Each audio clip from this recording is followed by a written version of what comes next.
Welcome three different speakers this afternoon. We have one long paper and two short papers. And our first speaker is Michael Brown, who will be speaking about the role of course type and timing in student academic performance. So good afternoon. Like Leah said, my name is Michael Brown. I'm a doctoral candidate at the School of Education at the University of Michigan, and I'm also a member of the Learning, Education, and Design Lab at Michigan.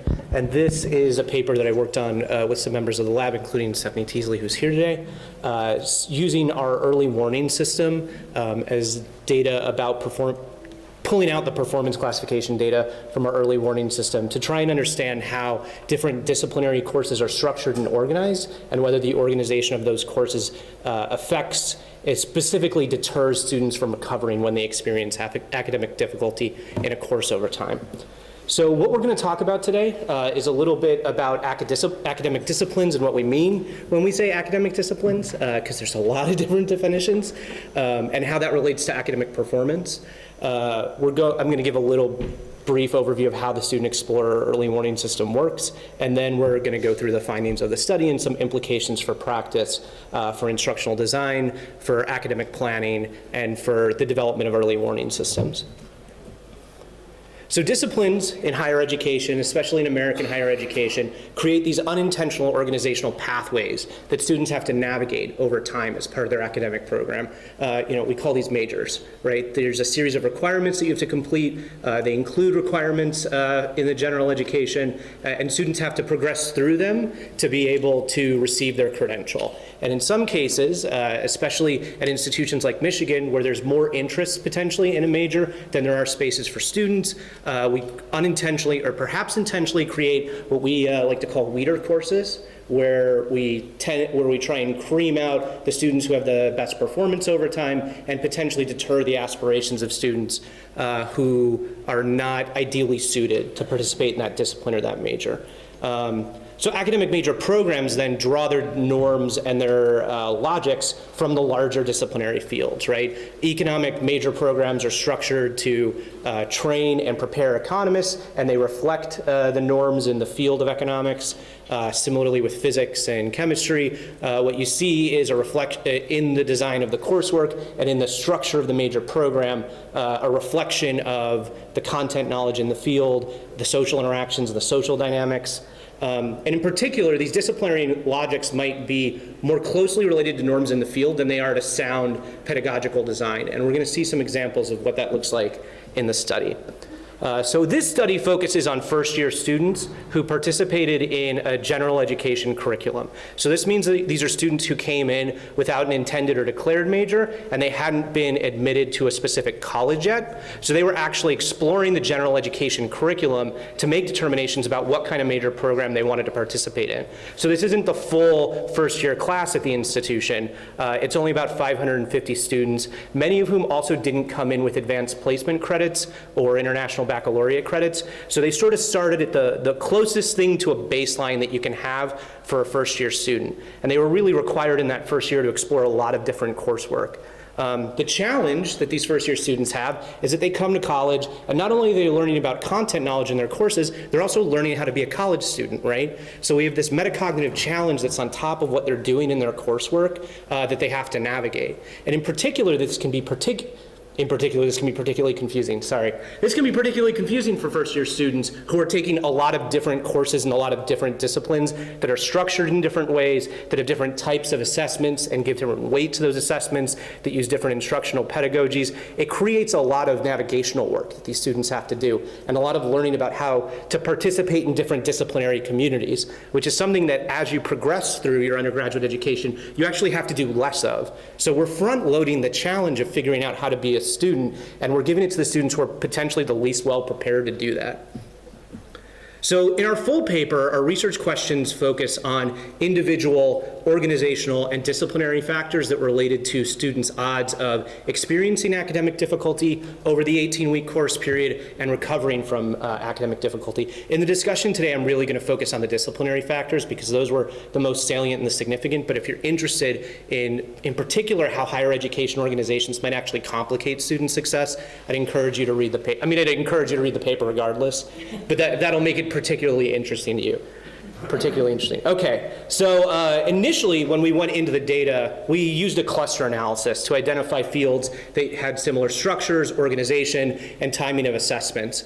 We used a couple of different cluster approaches. They tended to converge in similar ways. And then we went and looked at the literature, and we saw that about 30 years ago, BIGLAN developed this typology that mapped almost perfectly onto the clusters that we were identifying, and so we use that typology to name our clusters. And so the clusters work across two spectrums. The first spectrum is this idea of hard to soft. So hard fields have a lot of consensus on theory, methods, core problems, and core knowledge that students need to acquire during their time in their coursework. Soft fields, in contrast, tend to focus on teaching critical thinking skills, teaching communication, and the communication of ideas, and also controversy, highlighting controversies. The other way that we contrast these clusters is between the idea of pure fields and applied fields. So pure fields are focused on theory development, on knowledge production, and applied fields have a much closer connection to professional work. This is kind of how our typology initially looks. And then these are examples of the fields that fall into each typology. So classical hard pure courses are courses like chemistry, biology, physics, and mathematics, where there's a general consensus about what at least a first-year student needs to know and to do. In contrast to hard applied fields like statistics or engineering or computer science, where there's a lot of consensus about potentially what a first year needs to know, but then translating that knowledge into application, right? Soft pure courses tend to fall along the lines of the humanities, so they're very theory focused, but they also like to highlight controversy. And then soft applied courses are those fields that sort of span the boundaries of social science and human relations, so things like education, management, social work, and international studies, where there's potentially less consensus on what students need to know, but there is a focus on social problems and addressing social problems through the work. So all of these are, I initially gave you extreme examples. Two fields that kind of span the boundaries a little bit is something like economics, where there's potentially, in some areas of the field, a lot of consensus about what students need to know, but also a lot of controversies that students have to navigate, that they're very closely tied to social problems, and they develop theory that's potentially going to guide applications of social problems, but that they're focused on theory development more so than application or professional work. So that was a lot about disciplines. We investigated those disciplines using data from our Student Explorer early warning system, which is a system that we developed for advisors to help them identify out of the hundreds of students that they have, who are the ones that potentially need some intervention. And so this is how the system works. The first step is that it goes through and it looks at each grade for a student. So if a student's got an 85 or above in the class, they're generally likely to be classified as a check mark or green, or what we like to call encourage, and the grades sort of move down from there. So in the intermediating steps, we're looking at how close they are to those grade averages and how well they're doing in comparison to the rest of the class. And then in that third step, we're looking at their LMS usage. So how often are they logging on to the system? And if they're logging on frequently, we take that as a measure of engagement. And if they're borderline with the classification, it bumps them up. If they're on the low end of engagement, it bumps them down into the lower classification. So students are classified in one of three ways. Either they're a check mark and they're doing great and we want to continue to encourage them to do what they're doing. They're a delta, which I guess that's an upside down delta, right? This is new graphic design. I'm not really sure what the triangle refers to. But they're a yellow, right? They're a caution. We want to keep an eye on them, maybe encourage them to access some help-seeking resources, and we want to explore what they're doing. And then that last group is the group that we really want to immediately intervene with, the red group. They're at the bottom sort of percentage of performance in the class, and they have the greatest likelihood of experiencing academic difficulty. So the method that we used was event history analysis. Specifically, we used a discrete time hazard model. And what that does is it takes each week of the course as a slice. The way that Student Explorer works is that it takes the data for the last week of a course and calculates an academic classification. So when an advisor's looking at whether a student is red, yellow, or green, that's based on all of their prior gradebook data, but specifically what they did in the last week, right? And these classifications change to week. So the advantage of a discrete time hazard analysis is that it allows us to actually slice those weeks up into individual periods where we can look at factors that predict the likelihood that a student's academic classification will change over time, which is really what we wanted to understand in this study. So here's an example of what that looks like when students are classified as initially doing well, and then they moved into an encourage category, or that yellow category. This is what their change in probability for moving into those categories looked like over time. So you can see at about week 3, there's a spike for a couple of these fields. Around week 5 and 6, which is when usually the first major exams or assessments are in a course, there's another major spike in change in probability. And then around week 11 and week 16, we see some areas of concern. Now, these are areas of concern that we're observing across the curriculum, but they're different relative to the type of discipline that the course is situated in. And the reference group here is soft pure fields because they tended to have the least variance in their grading. If you think about a humanities course, there's a lot of opportunities for students to recover. The assessments aren't weighted as highly unless they're exam-based courses. And they were the variance was pretty minimal in those courses. But what you can see in this case is that those hard pure courses, those courses like physics and chemistry and biology, which are usually large lectures, have very structured assignments and assessments, those are the courses where students are experiencing the greatest likelihood in those weeks of changing their status from engage to explore.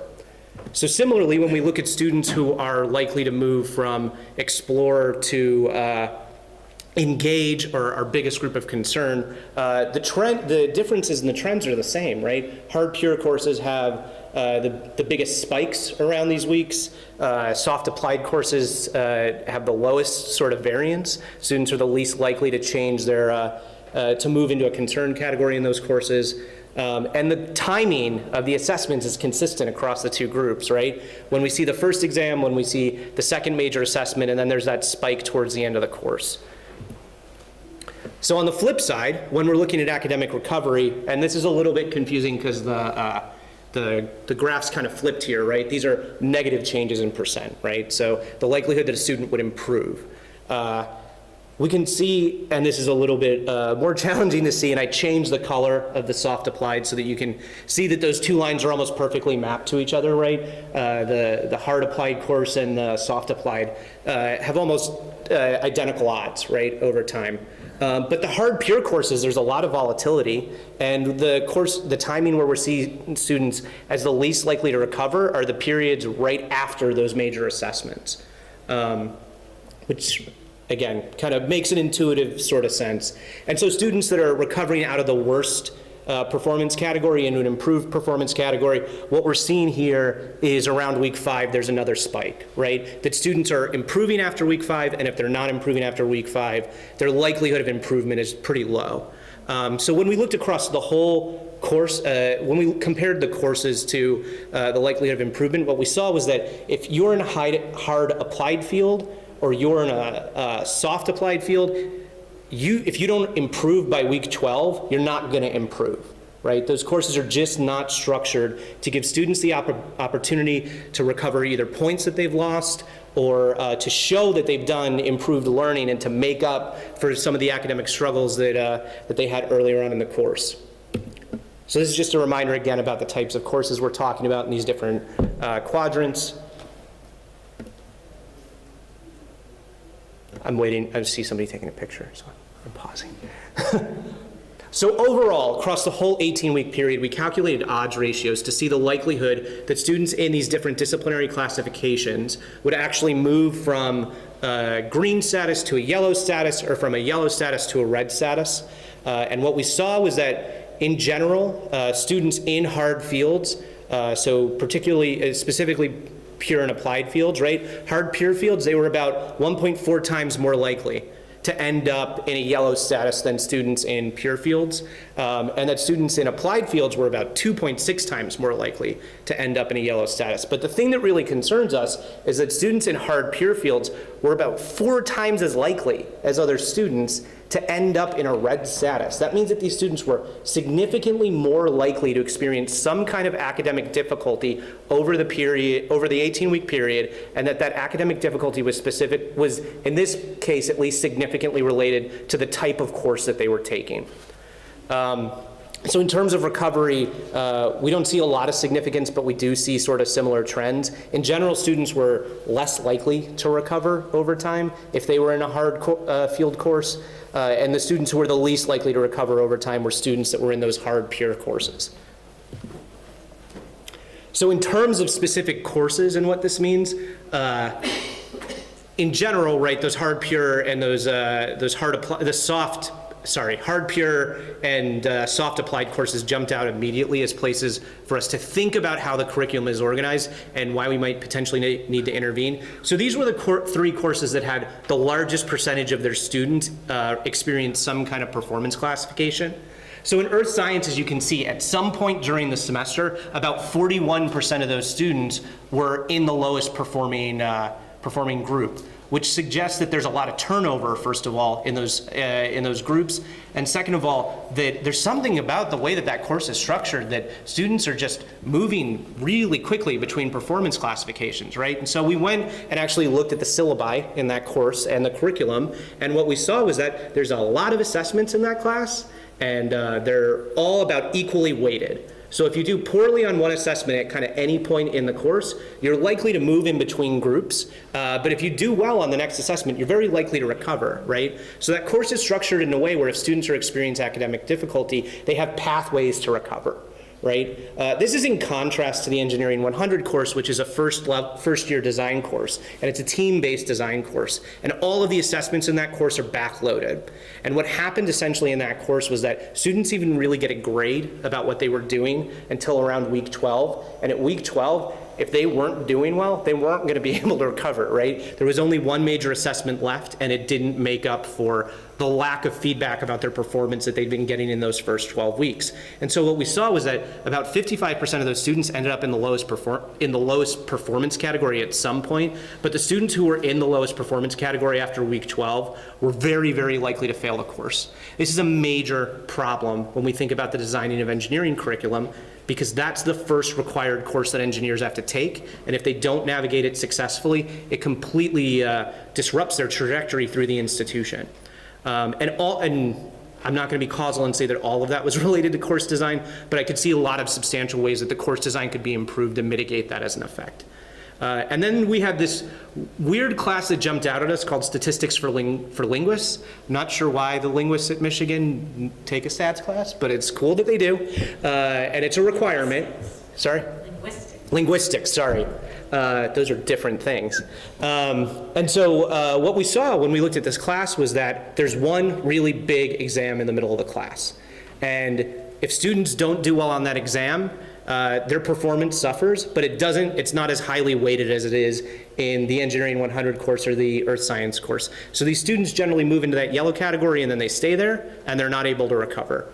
This is another area where we think that intervening with faculty and talking about course design could really improve student outcomes. Because in fairness, none of this is really a reflection of learning, right? It's a reflection of students' performance on a one-time assessment. And that creates a serious concern when we look across the curriculum. So some implications that we want to think about, especially for instructional design, which is my primary area of interest. We want to think about the sequencing of assessments, how often we're giving them to students, how weighted they are. If students have the opportunity to perform poorly on one assessment, can they recover later in the course? Are we giving them pathways basically out of academic difficulty? Or are we sort of dooming students to their fate once they experience some trouble?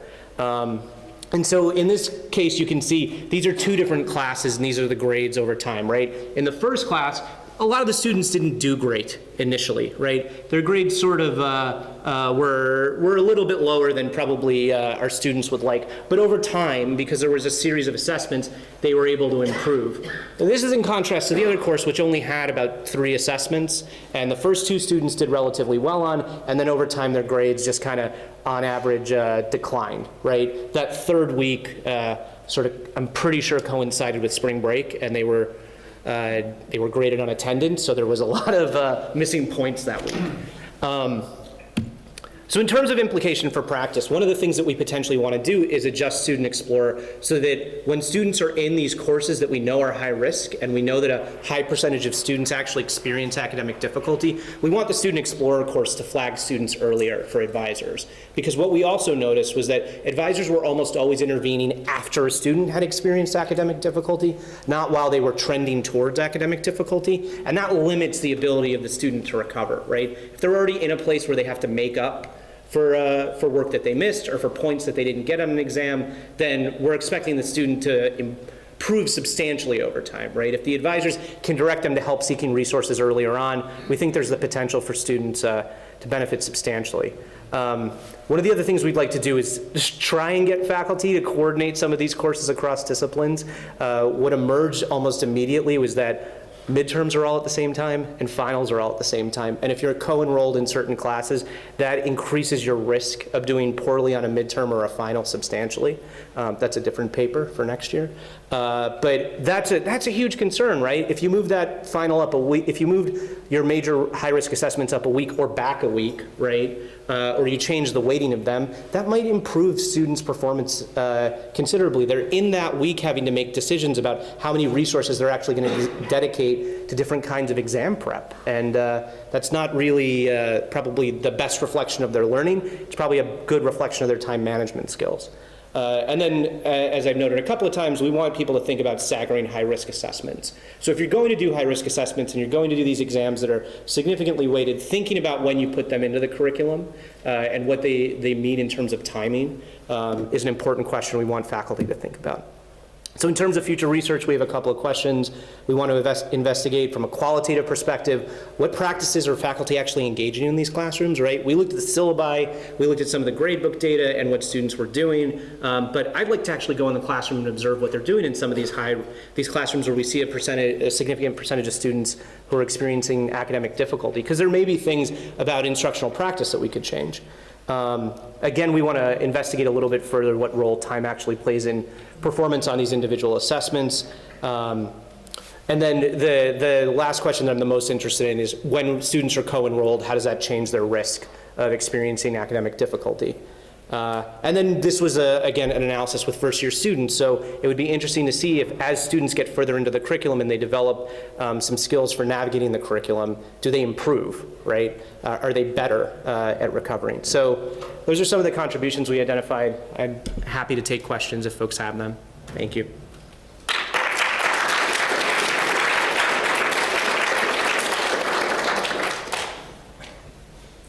Thank you, Michael. Beautiful timing. Thank you. Well done. Questions?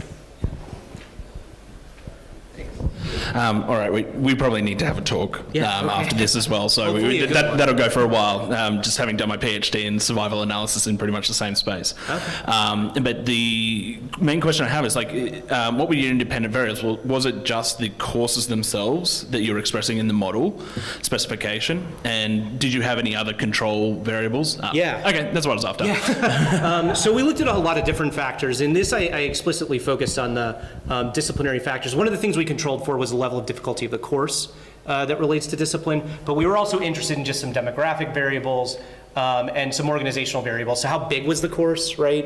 In a different model, we looked at how frequently it met, because we thought there might be some relationship between attendance. Some of the classes we had attendance data, but not enough to include that in the analysis. I'm actually realizing this is too small for me to read from. And then whether students took the class in the winter term, right? Because the assumption was that after you've taken, if you took a class in the fall, you're a brand new student. In the winter term, over time, you might be more adept and better at managing your time and performing in a class. So. Michael, would you clarify that only academic advisors saw that? Yes. Yes, so these classifications are only available to the academic advisors. Students don't have access to this information, right? This is a system that we built just for the advisors to know when to intervene. This is really awesome stuff. Thank you for presenting. Could you go back to the slide that has the model? Which model? The formulae. The structural equation, yeah. Yep. So, There we go. thank you. So 2 questions. Could you clarify what's in the D sub ti and the x sub ti versus the slide that you just showed with the predictors? And two, have you considered the role of uncertainty in the predictors and the outcomes here? So can you say a little bit more about what you mean by uncertainty? I mean that, for example, one of your predictors is, I don't know, score on a standardized test, but Right. that score on a standard Test is, of course, drawn from a distribution, Right. right? And also, as you're incorporating the outcomes of this model in your indicators, the predictions themselves have some bound of uncertainty about them. Right. So, so to answer your first question, the D, I actually have this written down, so I may just read it. Oh, and there we go. Okay. So the D essentially refers to each time period, right? That's the change in the time period, and the change in variance for the time period. And then the B is the vector of covariates that we loaded into the model. So what I just showed you on that slide, that's essentially the B. In terms of uncertainty, I think that's probably just a problem with this kind of post hoc analysis, right? It's just a limitation of the work that we have. What I would really like to do is go in and potentially look at a slightly different set of outcomes and see how the model performs. So we use the Student Explorer classification, but that was also on a semesterly basis. I would like to do this analysis maybe on a slightly larger time scale and see how these factors predict students' retention year to year.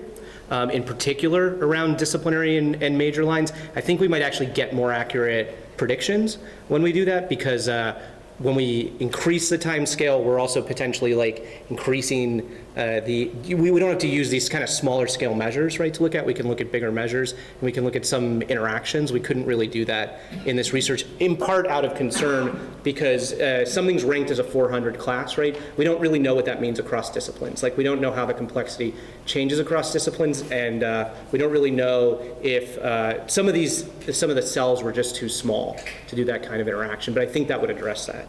So thank you. Oh, seems to be back up. Maybe, maybe not. Maybe I'll just speak loudly.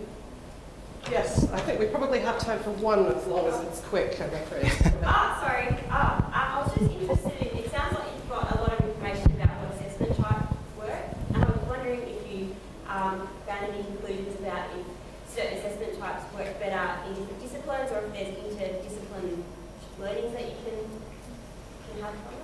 Yeah, so that's a question for the next study. I think the assessments that we had information about, if they didn't sync up with the syllabi, then we couldn't really tell what they were, right? So in most of the courses where there was significant change, we were able to kind of go back and look at the syllabi and do some content analysis. But there are courses where there were a significant number of assessments, and the instructor didn't enter what they were in the grade book, and so we don't have a lot of information about that. The goal with the next iteration is to include that stuff. In part because I think when we're looking at like engineering, there's some interdisciplinary design work that's part of that that's interesting and useful. So,